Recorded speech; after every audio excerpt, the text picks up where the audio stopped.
இது பார்த்தீங்கன்னா புது வீடு கட்டுறதுக்காக போட்டிருக்க போர்வெல்லுங்க. இந்த போர்வெல் பார்த்தீங்கன்னா கம்ப்ளீட் பண்ணி முடிச்சாச்சு. ஸோ இது வாஸ்து முறைப்படி ஈசானி மூலையில் போர்வெல் வரணும். ஸோ ஈசானி மூலையில் மார்க் பண்ணி போர்வெல் போட்டு முடிச்சிருக்கு. இந்த போர் பார்த்தீங்கன்னா டோட்டலாக 80 அடி வரைக்கும் டெப்த்து போட்டிருக்கு. பைப்போட டயா பார்த்தீங்கன்னா 7 இன்ச்சஸ் வரும். மேலே இருந்து 30 ஃபீட் வரைக்கும் பிளெயின் பைப் போட்டிருப்போம். ஸோ 30 ஃபீட் கீழேருந்து பேலன்ஸ் இருக்க 50 ஃபீட்டுக்கு ஸ்லாட்ரு பைப் போட்டிருப்போம். ஸ்லாட்டுன்னா வேறு ஒன்றும் இல்லைங்க. ஸோ பைப்பில் பிளேடால் வந்து பார்த்திங்கன்னா அங்கங்கே லைன்ஸ் போட்டிருப்போம். எதுக்காகனா தண்ணி வந்து பைப்புக்குள்ளே வந்து பென்ட்ரேஷன் ஆகி ஸ்டாக்னெண்ட் ஆகிறதுக்காக.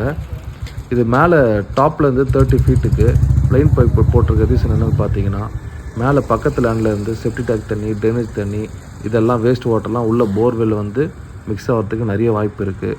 ஸோ அதை அரெஸ்ட் பண்ணுறதுக்காக மேலேருந்து 30 ஃபீட் வரைக்கும் பிளெயின் பைப் போட்டிருப்போம்.